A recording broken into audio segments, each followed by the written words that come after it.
Welcome to Sylvia Stingray. Hey guys, welcome back to my channel. It's me, Sylvia, your Yuri Manhwa translator. Hey guys, good evening. Let me present you the new chapter of Sing Mei Liao Liao or Green Plum Liao Liao, chapter 102. So here it is. Let's read the story. Back to Song and Peiyu, the two of them are still in the house.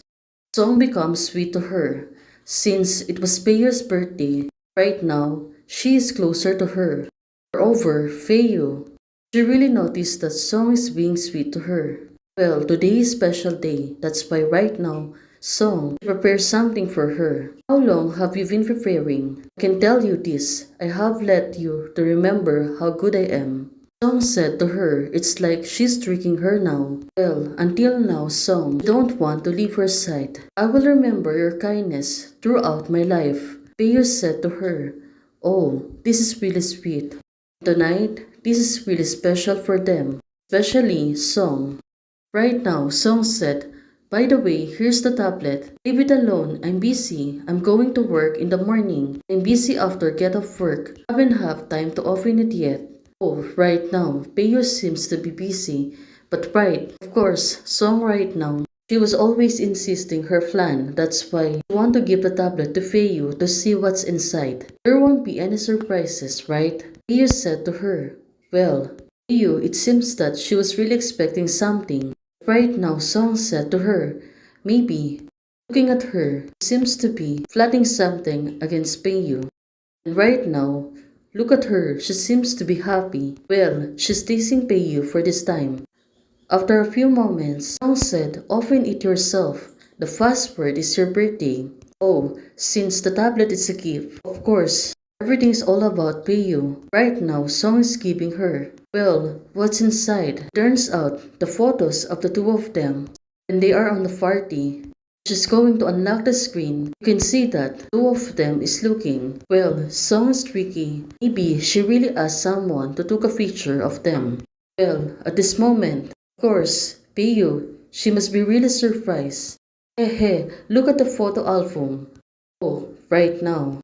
Seems that Peiyu looks pretty surprised. Well, she didn't expect that Song has a lot of pictures of the two of them, especially seeing a photos of her, not even knowing. Well, remembering the fuss, of course, it's everything right there. Her dog, she is waking up, she is going out. Well, everything is recorded. Song, she was really great. When she looked at it, of course, she is really surprised. Why did you secretly prefer so many surprise? Well, even sleeping, Song took a picture of them, especially Feiyu. She was really cute when sleeping.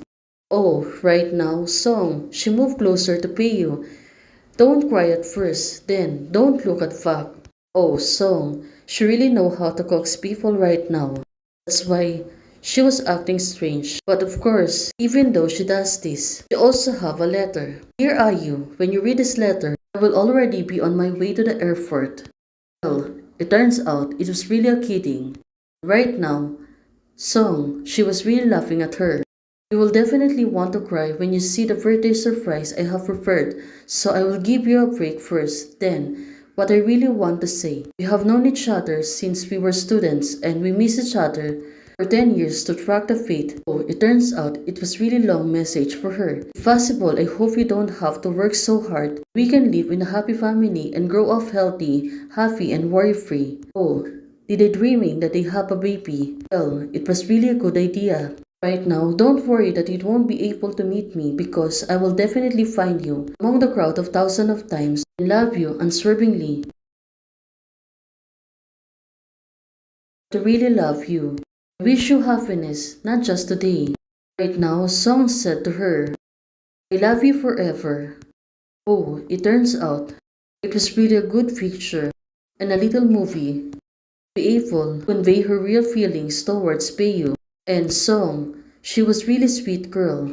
Right now, Peiyu said to her, you're foul, too foul. Of course, right now, it's being sentimental. Whatever, Peiyu really likes her. She really loves her so much. Peiyu said to her that she really loved her. I love you too. I will only love you forever. I must have done good deeds in the previous life, so I was lucky enough to meet you. Peiyu said to her. So, for all this from now in the future. Okay, I knew you would cry, but I didn't expect you to cry like this. I cried with joy. I was so happy and touched. Oh, what a sweet girl she is. Right now, Peyu. Okay, I have a gift for you too. I also have a gift for your birthday. Song said to her. So, the two of them are going to exchange gift. It seems to be cool right now. At least the two of them are really having a tacit understanding. Right now, Peyo presented a volleyball. Yes, I'm happy when you are happy, but this is not the best gift. Oh, it seems that it was really special. Right now, Song seems to be puzzled, remembering her childhood days. Right now, it seems that it really back on her minds, sending a volleyball to her. Of course, she is remembering her childhood. Let me tell you, I have heard from my parents in the past few days. Her mother seems to be the mistress. Oh, it turns out back then, there's a lot of bad gossip for Feiyu. Algo isn't it, Feiyu? I heard that too. No wonder they moved from big city to a small place like ours. Their relationship could last any longer. Well, that's not true, and we know this. Right now, back then, Peiyu's family is really suffering. And isn't Peiyu an illegitimate daughter? Well, we better not play with her in the future. Oh, there seems to be fat. Peiyu seems a legitimate daughter, but they really need to leave their parents, especially her father. Back then, Peiyu, she really suffered a lot. She really lived from another city, the other city, just to live and stay away from her real father. Who knows if she will be like her mother? Well, that's really bad. All of the children are really gossiping bad. Back then, it seems that there's someone throwing them a ball, and the three of them are really suffered on that fall. Well, they really deserve this because they're gossiping bad, especially Feiyu is not a bad people. One of the girls said she is getting mad. Of course, it must really hurtful. Right now, who could it be? Could be this girl's song. Sorry, I'm practicing volleyball in physical education class. Speak ill to the people behind her back. So, she was really brave. Well, she was right. She was really a sweet girl. Also, Peiyu's best friend.